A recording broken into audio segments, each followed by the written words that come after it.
yang semua orang tahu tetapi kita terlupa. Ada di mana-mana tapi tak semua orang nampak. Berhubung kait, saya mula dengan mukadimah saya dengan apa yang disebut oleh Allah, fa ammal yatima fala taqhar wa ammas sa'ila fala tanhar wa amma bi ni'mati rabbika fahaddis.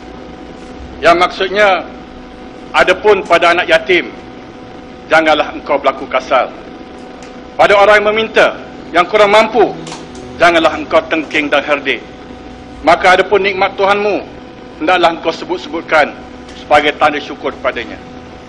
Ini ayat yang menunjukkan bagaimana adanya golongan orang kurang upaya, anak yatim yang memerlukan perhatian. Sultan Selangor tuanku, dalam titah pembukaan sidang ada menyebut bahawa beta ingin melihat orang asli dan orang OKU ini terus dibela dalam segala aspek kehidupan supaya mereka boleh duduk sama rendah dan berdiri sama tinggi dengan semua rakyat di Selangor. Datuk Menteri Besar Selangor dalam belanjawannya menyebut dalam pantun yang ringkas, rajin membaca kitab dan buku, ilmu dimanfaat juga dibahagi. Warga emas, ibu tunggal dan OKU sentiasa dibantu dan disayangi. Cantik bahasa pembentangan, elok, tetapi mari kita lihat fakta yang ada dalam negeri Selangor ini. Adakah kita bercakap seiring dengan prestasi yang kita buat di Selangor ini? Jawapan yang diberi dalam soalan bertulis, soalan lisan. Apa jawapan kerajaan? Menyebut OKU yang didaftarkan adalah sebanyak 5,868. OKU yang menerima manfaat di bawah skim usia emas hanya 759. Berapa peratus itu? Hanya 13% sahaja yang menerima skim usia emas. Di Selangor, banyak agensi yang kita dengar hal OKU ini. Tetapi tuan-tuan dan puan-puan yang berhormat sekalian, hari ini saya terkejut apabila kerajaan mendedahkan agensi-agensi pelaksana. Berhubung kait dengan OKU ini, ada 23 agensi negeri yang ada dalam negeri Selangor ini. Semua agensi ini duduk di bawah Kementerian Pusat, tidak ada di bawah agensi negeri Selangor. Soalnya, di mana keseriusan kita? Yang berhormat sekalian, kita diberitahu hanya ada 2 PBT yang mesra kepada OKU, MBPJ dan MBSA. Persoalannya, di mana PBT-PBT yang lain? Saya membangkitkan isu ini kerana OKU, suka tidak suka, mahu tidak mahu, di dalam mana tempat sekalipun, dalam dun mana sekalipun, OKU ini wujud di mana-mana. Dan sangat memeranjatkan apabila kita tahu perbelanjaan seorang OKU sebulan untuk perubatan OKU ini mencecah sehingga RM3,000 untuk pemulihan. Yang ini dijangkakan sebagai 3-4 kali ganda daripada kos anak biasa. Soalnya di mana kita? Di mana kerajaan negeri?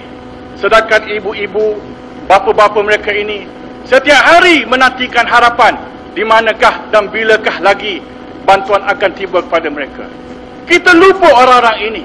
Sedangkan dalam pilihan raya saya sebut, kita usung mereka, kita naik kursi roda, kita naik van, naik ambulan, bawa tempat mengundi, kita suruh di pangkah kita. Tetapi setelah kita menang, kita hampir-hampir terlupa. Saya menaruh harapan yang tinggi kepada Datuk Menteri Besar. Kita jaguh di mana-mana, ekonomi kita baik, infra kita baik, semua benda kita baik, kita top. Tapi saya minta Datuk Menteri Besar, tolong tengok pada OKU ini. Tolong. Kerana ini di bawah, saya lupa nak rujuk P tadi, semangat terlebih. Tak apa, yang ni tak payah rujuk P. Tak payah rujuk. Tak spesifik pun tak apa. Spesifik, baik, saya teruskan di bawah hal kebajikan. Minit terakhir juga ya. Oh, dah minit terakhir dah. Yalah, saya minta Datuk Menteri Besar, tak banyak OKU ni. Kita kadang-kadang kita perlu melihat pada mereka ini. Tidak banyak pun golongan-golongan ini.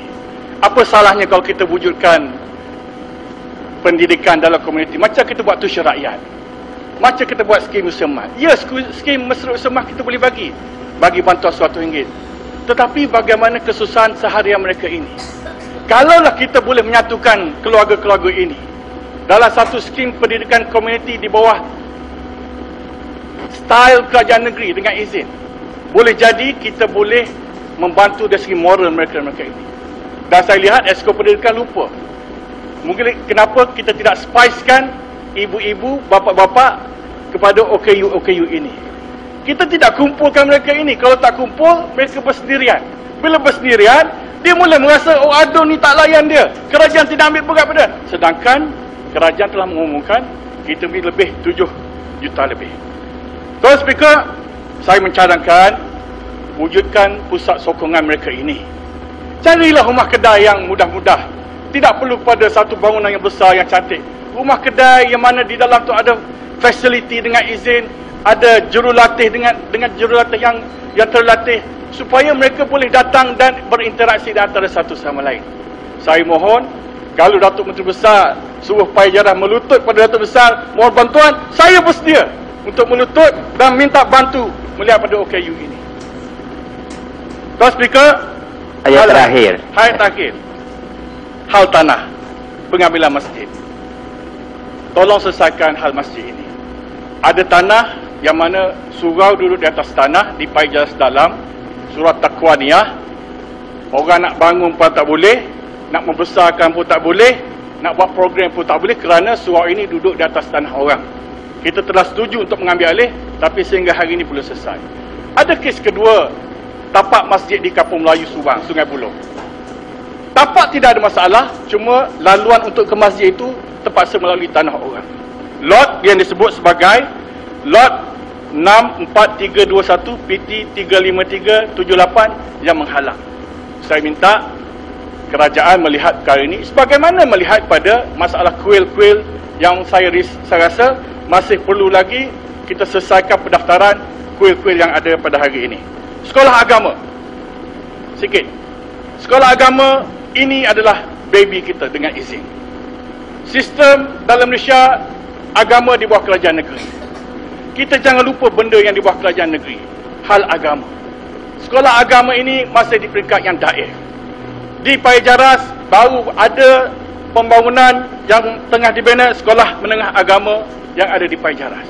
Masalahnya, ia terletak agak jauh daripada masyarakat-masyarakat.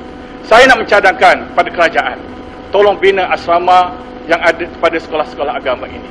Supaya anak-anak ini, mereka-mereka ini boleh menetap di asrama yang mana mak bapak mereka susah untuk mengantar anak-anak ke sekolah. Sungai, masalah sungai. Ini dah banyak koma dah. Oh, banyak koma. Dia tak habis lagi. Sedapat lagi. Ini dah memang betul-betul ayat terakhir dah. Ayat terakhir saya sungai.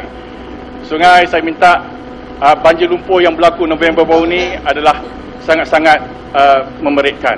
Saya berterima kasih kepada Yang Berhormat Esko Infra yang turun dalam masa 4 hari berlaku terus turun ke Padang, dan saya berterima kasih juga kepada Datuk Bandar MBSA dengan pasukan mereka yang turun melihat sendiri tempat kejadian banjir lumpur.